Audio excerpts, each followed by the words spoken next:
Kamusta mga dudot-duday? Ngayong araw nga ay maaga kaming umalis ni Yen sa bahay at pumunta nga dito sa bahay ni Inday Mi. At dahil nga sa sunod-sunod na community service na ginagawa namin ay eto nga at may palibre kaming bakasyon. At excited nga itong bata na to at makikita niya ang kanyang ate Moy at kuya Kes. Bukod nga sa makikita niya ang kanyang mga pinsan ay eto nga tinahanda nga namin para dito na rin siya mag-aral ng grade 6 dahil nga ang ate Yen ay dito na rin mag-aaral. Kaya para sama-sama na silang magpipinsan, ay nag-decide na si Inday Mi na isama na nga sa mga pinsan niya na dito nga sa city mag-aaral. At sa sobrang excited nga ay ewan, mukhang hindi na nga natulog at gabi pa lang ay panay na ang tawag sa akin na sabit maaga nga daw kami aalis para maabutan namin ang pang alas 7 na biyahe sa Abra. At yan nga, dahil excited tong mga batuta ay kahit nga may pag-ambon-ambon pa nga at kahit may pag-ulan-ulan pa nga ay sige, ituloy na nga. At alam na madali namang i-please ang kanilang mami yet. At ayan nga, ang kanilang kuya AA ang nagdadrive. At habang nga binabagtas namin ang daan papuntang Abra ay ayan na nga, ipapakita ko sa inyo ang sikat na steel bridge. Steel bridge nga ba ang tawag dyan? Basta yan nga, sikat nga yan sa portion ng Colonia dahil nga maganda ang panawin. At maganda nga rin talaga ang pagkakagawa ng tulay. Marami nga nagpapapicture dyan every time na napapadaan sila. At pagdaan nga namin dito sa portion na to, isa rin ito sa pinakagusto kong daan dito sa Sablayan. Pero kung makikita nyo nga kahit maganda yung daan, ay sira na nga kaagad siya. Nakapagka nga malakas ang ulan at may bagyo, ay ayan na nga, mga tubig ay nakikitawid din dyan sa lugar na yan. At marami nga akong mga naririnig-rinig na kwentong kababalaghan dyan. Pero syempre, hindi ko na i-share. Baka nga mamaya magmukha na naman akong marites. Pero nga pala, ito yung portion na to na laging kinikwento sa akin ng tatay ko. Na since kasi siya ay driver ng isang kumpanya na nagdi-deliver ng mga gasolina, kurudo at iba pang produkto dati dito sa Sablayan at Mamburao. Sorry naman sa portion na nabulunan ako at nagkakape nga ako habang nagbo-voice over. Ay, Diyos ko. At balik nga tayo doon sa kwento ng tatay ko. Na ang kumpanya na dating pinapasukan niya ay yun lang ang merong delivery truck ng mga diesel at gasolina. Kaya nga sa kanila nagpapadeliver ang mga gas station from San Jose to Mamburao. Kaya itong daan na to ay sa ulo na nga ng tatay ko. Nakinikwento niya nga noon, napahirapan nga sa biyahe, gawa ng hindi nga kalsada yan at lubak-lubak pa ang daan. May mga portion pa nga dyan na madadaanan mo na talagang kapag katag-ulan ay umaapaw ang tubig. Kaya nga swerte ang mga biyahero ngayon at natatamasa na nila ang ganyang kagandang kalsada, hindi kagaya dati. At nagkataon rin na sinara nga ang pier sa Kaminawit, kaya dito nga sa Abra pa ang aming sakay papuntang city.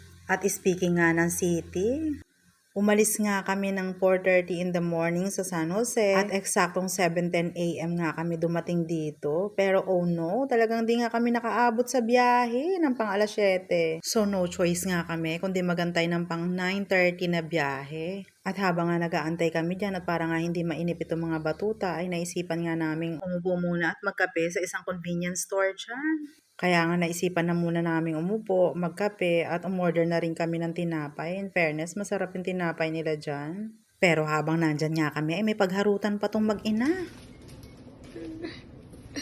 Ano sagot mo? May matahimik kami. Sana ikaw din. Hindi pwede. Hindi ako tatahimik.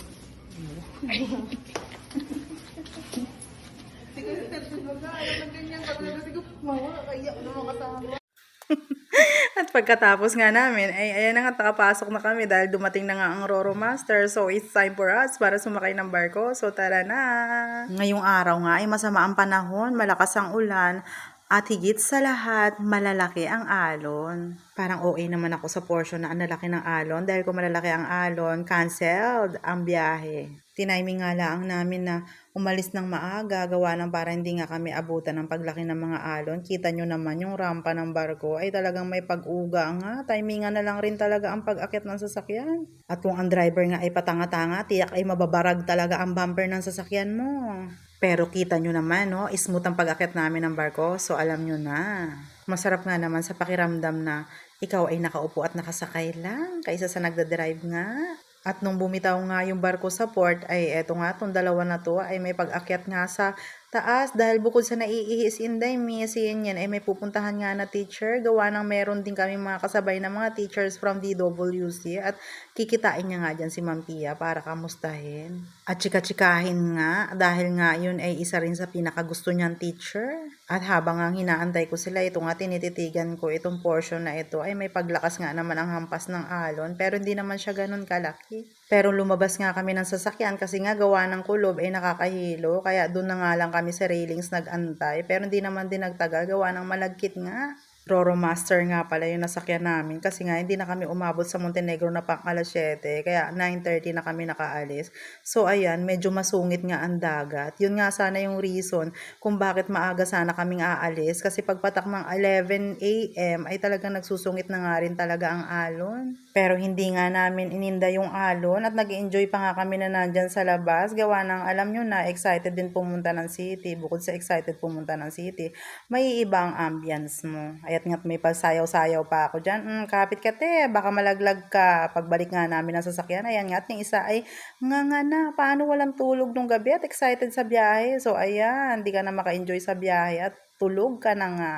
So, fast forward tayo. After more than 3 hours, ay ayan at nasa Batangas Port na kami. Excited nga itong dalawa dahil bukod sa makikita ang Ate Moy at Kuya Kes, ay makikita rin nila si AC.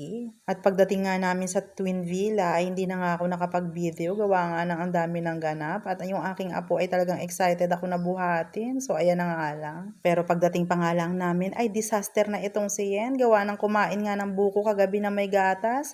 Ayan nga, at buti na lang, nakarating na kami dito sa amin tinutuluyan bago nga nag-LBM. At dahil nga dehydrated na siya, ay kailangan na nga siyang i-IV para dyan na lang padaanin ng gamot at panay nga ang suka. Suka tayo nga naman talaga itong sobrang excited na ito. Bukod nga sa excited, ay ayan nga, kung ano-ano nga kinakain, nang walang laman na kanin ang tiyan. Pasalamat na nga lang at nandyan nga si Doktora Ara, pamangkin ko nga pala yan na nag-aaral nga ng doktor. At the same time, siya ay nagtapos bilang psychologist din. At doktor nga rin pala ang kanyang napangasawa. Actually, siya nga yung nanay ng apo ko, si AC, na sobrang cute-cute talaga. Pero kung titingnan nyo sa video, parang ang kalma-kalma, no? Pero 2 beses nag-bulge ang ugat ni Yen kasi nga dehydrated na siya. Hindi mo nga malaman kung may paghimatay at kung ano dahil nga putlang-putla pagkatapos makaramdam ng sakit. Dahil nga bukod sa masakit matusok niyan, ay masakit nga din ang kanyang tiyan. Naggawa ng nag-LBM nga, kaya hinang-hina na siya. Pero syempre, bago matapos tong video na ito, ay big shoutout nga sa aming Ate Ara. Good job. Sa Kuya Aaron na talagang balik-balik sa drugstore para bumili ng gamot.